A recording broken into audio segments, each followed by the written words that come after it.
Welcome to R N teacher academy.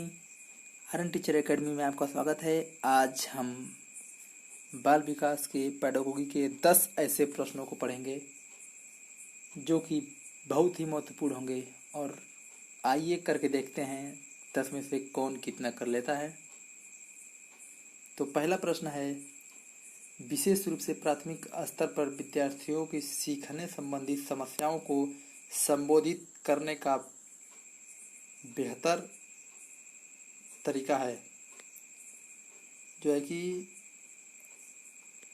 महंगी और चमकदार सहायक सामग्री का प्रयोग करना, बी सरल और रोचक पाठ्य पुस्तकों का प्रयोग करना, सी कहानी कथन पद्धति का प्रयोग करना, और डी क्षमता के अनुरूप विभिन्न शिक्षण पद्धति का प्रयोग करना।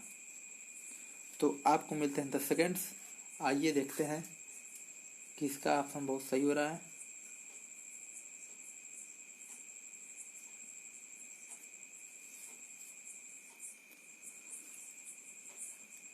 तो देखिए, इसमें हमारा डी ऑप्शन सही होगा। क्यों डी ऑप्शन सही होगा कि प्राथमिक देखा जाए तो प्राथमिक स्तर पर जो है कि सीखने संबंधी समस्या को संबोधित करने का बेहतर तरीका है कि अगर किसी विद्यार्थी को जो है कि कुछ समझाना है तो उसके लिए एक नहीं बल्कि उसकी क्षमता के अनुसार उसके विभिन्न जो है कि शिक्षण पद्धति का जो है कि प्रयोग करना चाहिए, ताकि प्राथमिक स्तर के छात्र पूर्ण रूप से समझ सके। उसके मतलब क्षमता के अनुसार अलग अलग पद्धतियों का प्रयोग कीजिए, जिससे वह समझे, उससे समझाइए कि वह छात्र पूर्ण रूप से समझ सके।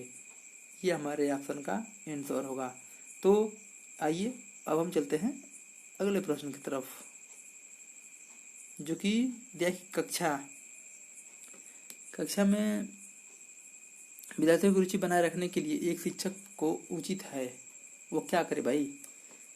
ए संपट का प्रयोग करना चाहिए, बी चर्चा करना चाहिए, और सी कहानी कहना, और डी प्रश्न पूछना चाहिए। तो आपको मिलते हैं 10 सेकेंड्स।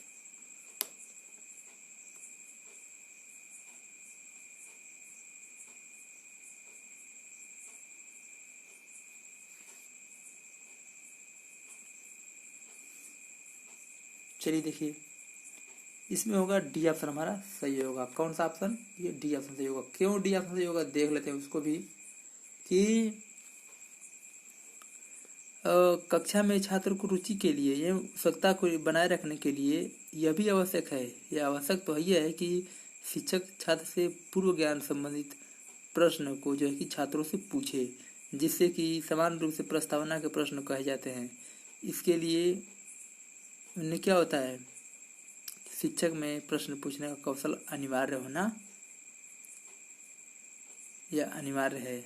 ठीक है, जब उसके अंदर नहीं रहेगा शिक्षक के अंदर प्रश्न का कौशल तो कैसे हो पाएगा। इसीलिए शिक्षक में जो है कि क्या कह सकते हैं कि जिससे कि सामान्यतः प्रस्तावना जो है कि कहने की उचित है, प्रस्तावना के प्रश्न कहे जाते हैं।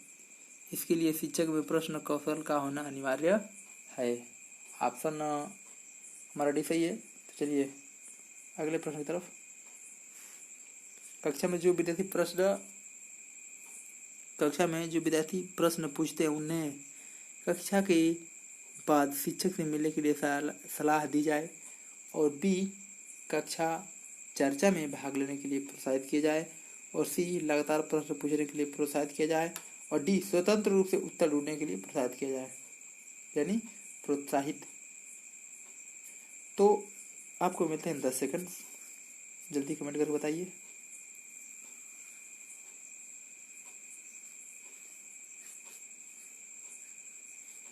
चलिए देखिए, इसमें हमारा सी ऑप्शन सही होगा।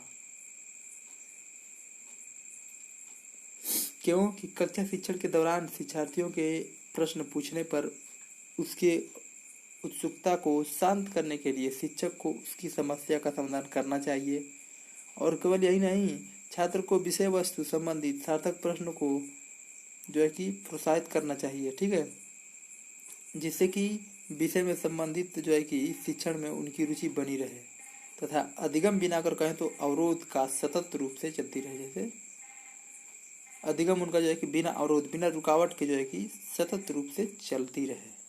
ये हमारे कहने का मतलब। तो कक्षा में जो विद्यार्थी प्रश्न पूछते हैं उन्हें ऑप्शन सी यानी लगातार प्रश्न पूछने के लिए प्रोत्साहित करनी चाहिए जब तक कि कंफर्म ना हो जाए। आइए, यदि कुछ विद्यार्थी कक्षा में अध्ययन की विचित्र यानी वृत्ति में नहीं आते तो आप क्या करेंगे? उन्हें अध्ययन के लिए बाध्य करेंगे। ऑप्शन बी, उन विद्यार्थियों को कक्षा छोड़ने के लिए कहेंगे। ऑप्शन सी, उन्हें चेतावनी देंगे कि वे अवश्य अध्ययन करें, नहीं तो आप प्रधानाध्यापक को सूचित कर देंगे। और डी, उन्हें उनकी रुचि अथवा आप अपने विषय के अनुसार रुचिपूर्ण चीजें बताएंगे। मिलते हैं 5 सेकंड, देखिए क्या करते हैं आप लोग, कौन सा ऑप्शन कितना सही कर रहा है, जल्दी कीजिए।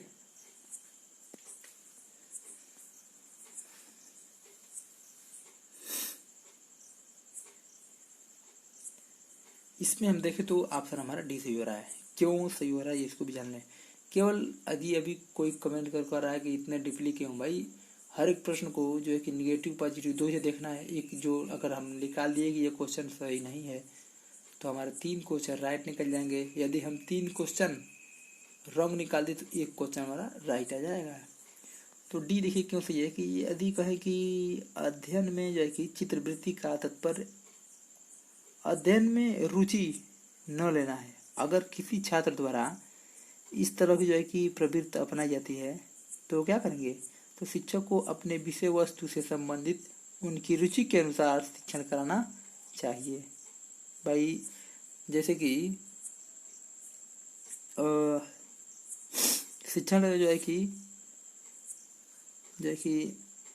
मनोरंजक एवं रुचिकर बनाने के लिए शिक्षण सहायक सामग्री का भी प्रयोग किया जाना चाहिए या प्रयोग किया जाता है।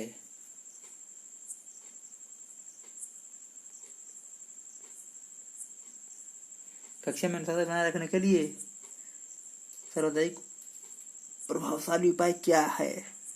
ए, अनुशासनहीन छात्रों को कक्षा से बाहर निकाल देना।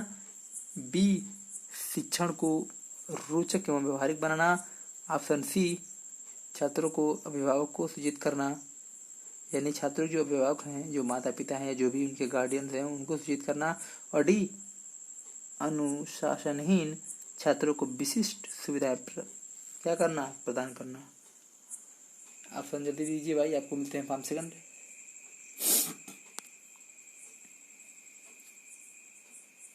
चलिए देखिए, इसमें जो है कि ऑप्शन हमारा बी सही होगा।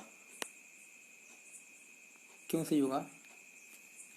कि कक्षा जो है कि क्लास का वातावरण यदि शांत हो तथा कक्षा कक्ष में पढ़ाई जाने वाली विषय वस्तु को अत्यधिक रोचक और उसे व्यवहारिक बनाया जाए, जिसमें कक्षा के विद्यार्थी उस विषय वस्तु पर ध्यान केंद्रित करेंगे। ये भी हो सकता है जिससे कि कक्षा का अनुशासन, जो क्लास का अनुशासन है, वो बना रहेगा।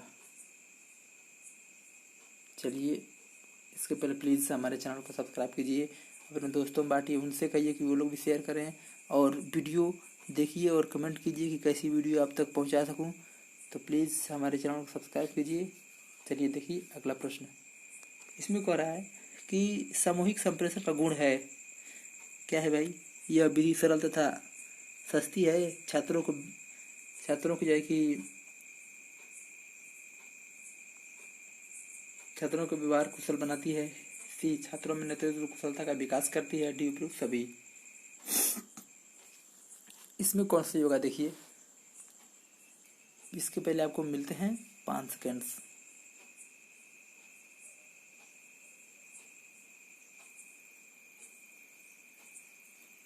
देखिए, इसमें राइट आंसर होगा, इसमें जो है कि राइट ऑप्शन होगा डी, उपयुक्त सभी। क्यों? क्योंकि सामूहिक संप्रेषण गुण ही यही है कि यह विधि सरल और सस्ती हो। बी, छात्रों को व्यवहार कुशल बनाती हो। सी, छात्रों में नेतृत्व कुशलता का विकास करती हो। चलिए अब हम देखते हैं अगला प्रश्न। संप्रेषण का वास्तविक अर्थ है सूचनाओं को भली प्रकार से प्रेषित करना, सूचनाओं पर भाषण देना और शिक्षक और छात्र के बीच वार्तालाप होना, और इनमें से कोई नहीं। आपके सामने 5 सेकंड का टाइम दिया गया है, जल्दी कमेंट करके आंसर बताइए।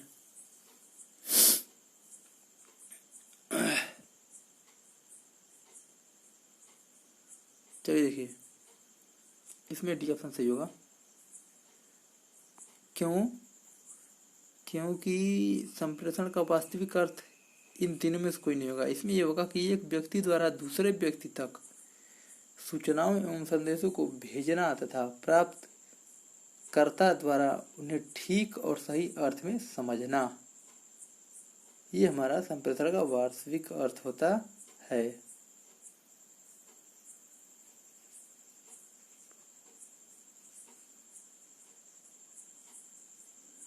अब देखिए, शिक्षण एक प्रक्रिया है।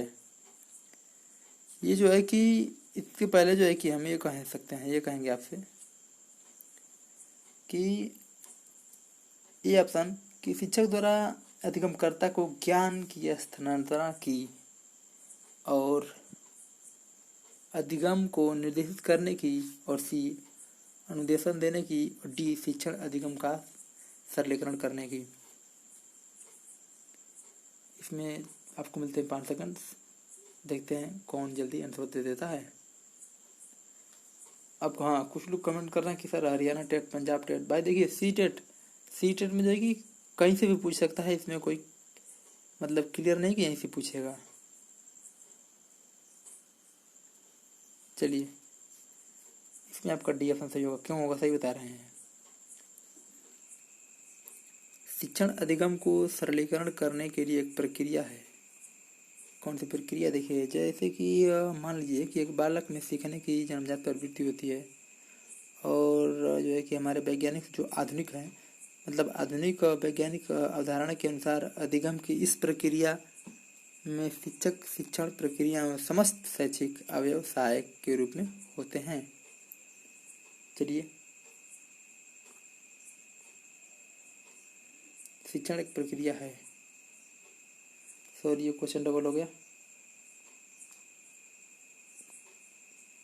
चलिए बता देते हैं एक बार और कि शिक्षण एक प्रक्रिया है का मतलब क्या है। बालक द्वारा अधिगमकर्ता को ज्ञान आचरण करने की, अधिगम निर्देशित करने की या अनुदेशन देने की, और शिक्षण अधिगम में सरलीकरण करने की। या फिर हम दोहरा दे रहे हैं, इसमें डायरेक्ट ये बता दे रहे हैं कि सही होगा। इसमें हमारा डी ऑप्शन सही होगा, जो भी बताया है वही क्वेश्चन है।